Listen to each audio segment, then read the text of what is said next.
All right, and then the last talk on this track is with Kathy Aronson, who's going to be talking about best current operational practices and how to deal with them in the RFC process. Hi. Always seems like a good idea till I'm up here. I got sent on this journey by Aaron Hughes. Thanks, Aaron. I know a lot more about intellectual property now than I cared to ever know. He asked me, since I go to IETF, if I would look into whether it would be possible to publish the NOG, various NOGs, BCOP documents through the IETF document stream, since it exists and it's stable and there's somebody who edits it and all that good stuff. So when I went to the IETF in November, I met with Heather Flanagan, who's fabulous. If you don't know her, you should meet her. She's great. And we talked in depth about how this would be possible. So here I am. Don't kill the messenger. Okay, so according to Aaron, and I'd really like to hear if there are other requirements from you guys, that requirements for this from this community would be that, of course, operators wouldn't want to go to an IETF and participate, so it would have to be in lieu of that, although it would be great if you went and participated. The documents must be available in multiple languages because there's multiple NOGs in multiple regions, and we'll talk about that some more. And if there are others, I'd really like to hear what they are. That's my short list that I started with when I went on this journey. So for you guys, for publishing the BCOPs, there are basically two options. The first option is to publish them as independent submissions. The second option is to publish them in the operations area, and we'll talk about both of those. The really good news about all of this is that there isn't any funding required from this community to do either of those. The only funding would be required to do translations. So and I would imagine that if another NOG in another country publishes in another language, they'd have to be translated to English before they could go through this process, which wouldn't be a bad thing anyway. And of course, they could be translated in the other direction from English to other languages, and that wouldn't be required. But you know, the IETF review process all happens in English. So independent submissions. Like I said, them to go through the IETF track, they need to be in English, but they could start out in whatever language you wanted. If they were to be translated, there would be money required for that. Then the independent submission stream, so the documents aren't actually put together in the IETF process, so you as a community would come up with a boilerplate that would go with the document, every document that says this is how it's produced, this is where it's produced, this is who you talk to. And we'll talk. I'll show you an example of that on my next slide. The IESG review process is only to make sure a couple of things. One, it doesn't conflict with existing IETF work, and then the RFC editor also just reads it and edits it, which she did to my slides even, which was really pretty helpful. My grammar got a lot better. If any of you are going to be at Apricot in March, Heather will also be presenting this similar presentation because the RFEDS folks are looking at doing the same sort of thing with their documents, and they're still in a decision mode about whether to use it as an independent submission or, as we'll talk about, the regular RFC process. So the boilerplate that would go into an independent submission, this is an example of it, and I won't belabor the point, but basically there's a link to it. It talks about how the document is produced in a little bit of detail and where it came from and all that sort of stuff. So if you were to create documents in the operations area, which I think is probably the best way to go, you don't actually have to have a meeting at an IETF meeting. It can be a working group that meets completely at network operators groups. Doesn't have to meet in an IETF, which I didn't know when I started this little journey of mine. And I think that if they were published in the operations area, I think that there'd be a lot more cross-pollination between the operations at the IETF and the operations of you guys. The other question about just to step back a second, the independent submission track is that if the IESG determines that what you're writing conflicts with something that's going on in the IETF, then it's no longer an independent submission and it ends up in this process anyway. And I'm not entirely sure how many of those that would happen. I know we do have Joel here, he's an AD, he might be able to speak to that because he's familiar with BCOPs and familiar with IETF. Anyway, let's see. The IETF standard operations stream would also require a lot more review, the standard review process and last call and stuff that goes through regular IETF RFCs. So more people will be reading the documents, and possibly it would take more time to reach consensus. So there's good points and bad points to the operations area part. Okay, so this is super fun stuff. Intellectual property consideration. So there's a bunch of links in here, and I probably won't go into a lot of it, but the IETF trust gets certain rights with these documents, and a lot of that has to do with the fact that the RFC stream, the working groups have to be able to take the document, generate a new document, and spit out a new version. And in order to do that, you have to have rights, copyright rights, and rights to edit and all that, derivative works and all that sort of stuff. So there's a lot of rights that these documents would get, the trust would get for these documents. This is a little blurb about it, what the IETF would get, licenses and stuff for the document.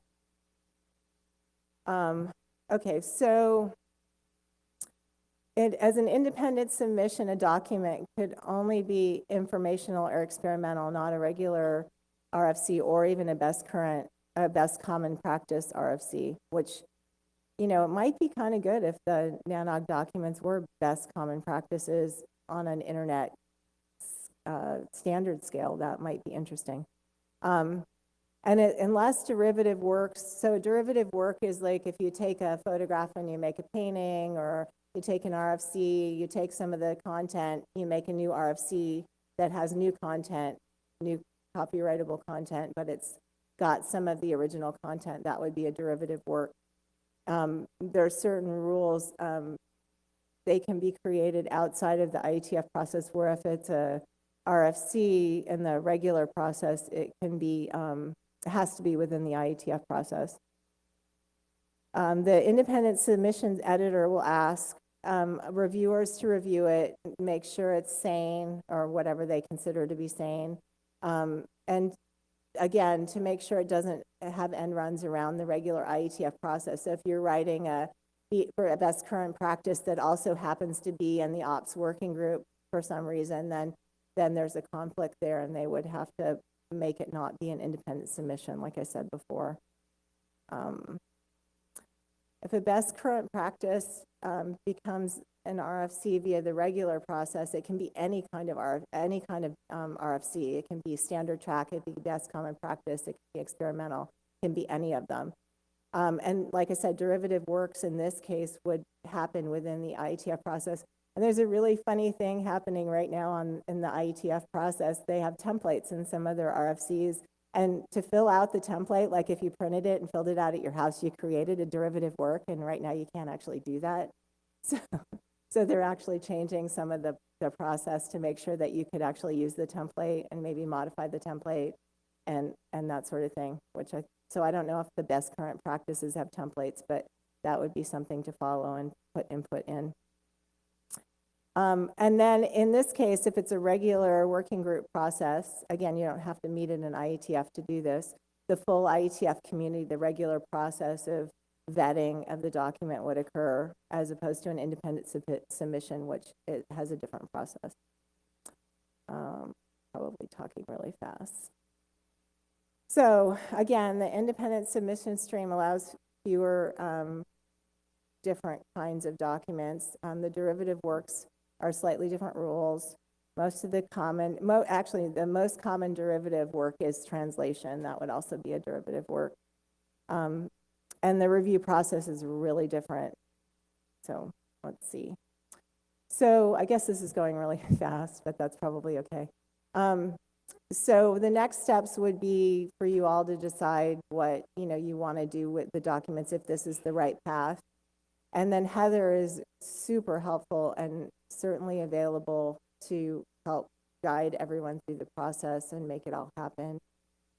And then she helped me update this along with editing my grammar. The really good document here is this copyright fact. It talks about all the rules with the IETF trust, and it's actually in English and not in legalese. I found it really helpful. And then all the rest of them, there's links to all the different RFCs that control this process and all that sort of stuff. Let's see. Anyway, does anybody have comments or questions? I know it went really fast, but it isn't super technical at all. Hi, this is Sean Turner, back here in the back. Yeah. Oh, there you are. There is a third option. You could get your own stream. Oh, sure. yeah, But so I I mean- was asked to look into this process, Just so. these two. So for me, the thing is really the option is whether you go through the ISC, which is a lot easier. So if you had like, the title of the thing is NANOG's BCOP title, and then just called it quits, that's really the easiest thing to do. If you really want to get cross-pollination, then you go through the other approach, which is to go through ops, because then you're going to get more eyes on it.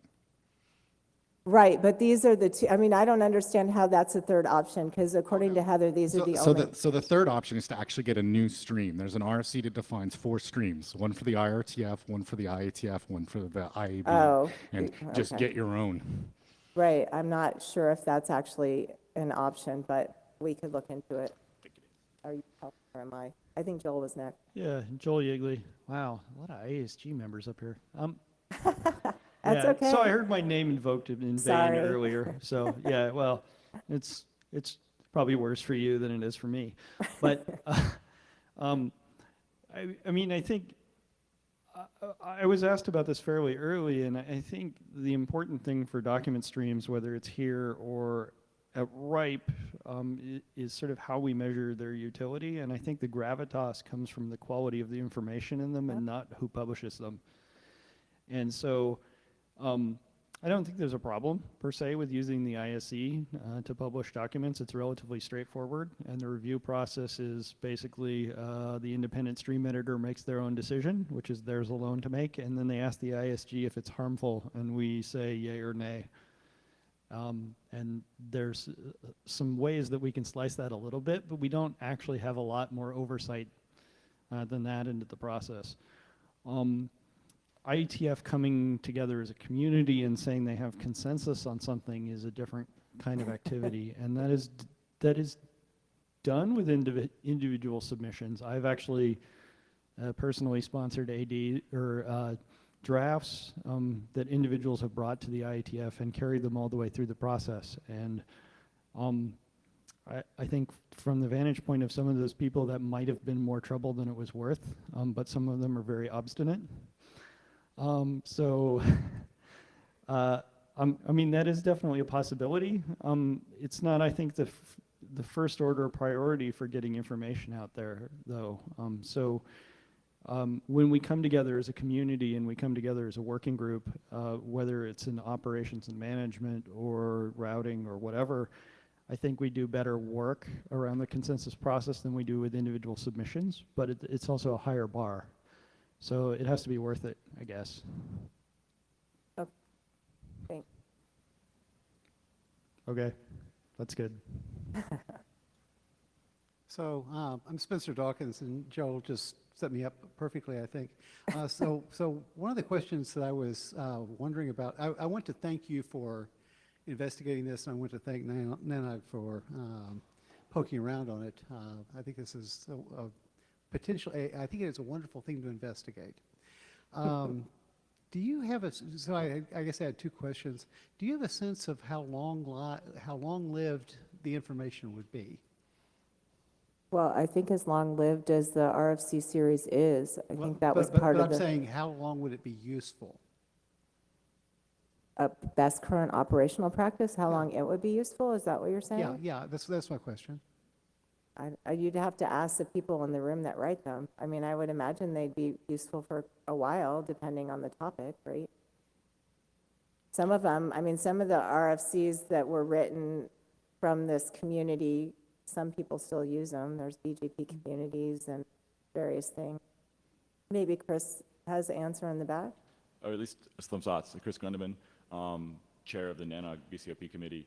The idea is that the documents are living, but in terms of how long they actually, are relevant, it's until technology changes or until we get a better idea. So it's varying, right? They could turn over fairly quickly, but hopefully in most cases they don't. I don't know if that's an answer, but. Yeah, and like I said, that's the kind of thing I'm thinking would be helpful to get some notion about. My other question was, would you think that these things would be would reflect the views of multiple operator groups, or would they be NANOG documents? But my understanding from Aaron was that, these documents are put together by various different network operator groups. Okay. So it could conceivably be one from, another regional NOG, and some from NANOG, and, and that's why the translation thing was an issue, because if they're in a different language, we would have to translate them to English to go through the process. Yeah, sure. But I think that they're used by all, I think when these documents are published, a lot of different NOGs use them. So, and Joel, I think maybe he was alluding to this, but as one of the people that would be balloting these documents on the ISG, that, having something that pitched accurately what this is. Is this the NANOG view? Is this the operator view from multiple operator groups? Things like that. Knowing that going in would be very helpful to us, because that's likely to be a question that we would ask balloting. Well, if they're independent submissions, their boilerplate would Yeah. say that, right? Right. And then if they came out of a NOG working group, I would imagine that maybe there would be more than one, for different regions. So we would, they would have to say. Yeah. That'd be important. Like I said, I really appreciate you doing this investigation. Really appreciate the community talking about it. Thank you. Anybody else? Sure, Aaliyah Atlas. I asked a little there bit you to are. Spencer's questions. Also, I think what's different, there's a real difference between the ISE stream and a working group, and the difference that y'all talked about, it's the consensus spaced. If we're looking at BCPs coming from multiple operator groups, how do you get consensus about them? Do you publish multiple conflicting ones? Do you want to see one where there's agreement? What fora would that agreement be formed in? And if you have a working group, that would give a place to do it, but then it's going to be harder to have, it might be harder to have separate overlapping ones, right? You're going to have a discussion of why do we need these multiple, can we combine them, and so on. So, and of course, if a BCP is going to be useful for 1 year, that's very different from it being useful for 5 or 10 or 15 years, right, in terms of how much effort's worth doing the reconciliation. And that's the piece I would really think about is, do you really need consensus? How are you going to handle inputs from different operator groups? Oh, it's hard to see you guys on the. Steve Ulrich, a quick question and maybe a comment related to Chris's presentation earlier around IETF engagement with the NOGs. I do find it curious that some of the working groups don't necessarily have to meet at an IETF, and I wonder if there's any utility in perhaps inviting OPSWAG to come and have an interim meeting, perhaps at a NANOG event, so that the NANOG membership could actually see a working group in action, That would and be see awesome. what the process and the sausage looks like. That would actually be that's a really good suggestion. Maybe the program committee could work on that. That'd be great. Or I could help too, because I go to IETF. Kevin? Is that Kevin? Kevin Bloomberg reminded me of a 1980s movie about crossing the streams. I actually think that crossing the streams is a good idea, i.e.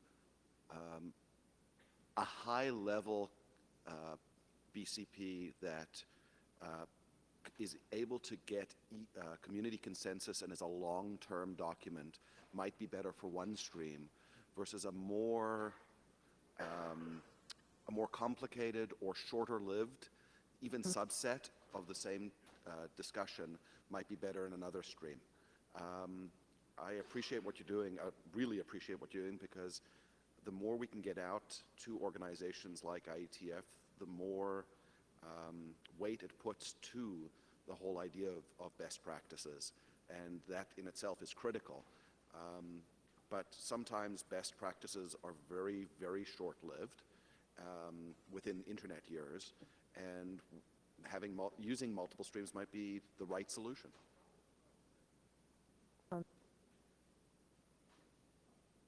Is that Mike? You need a mic.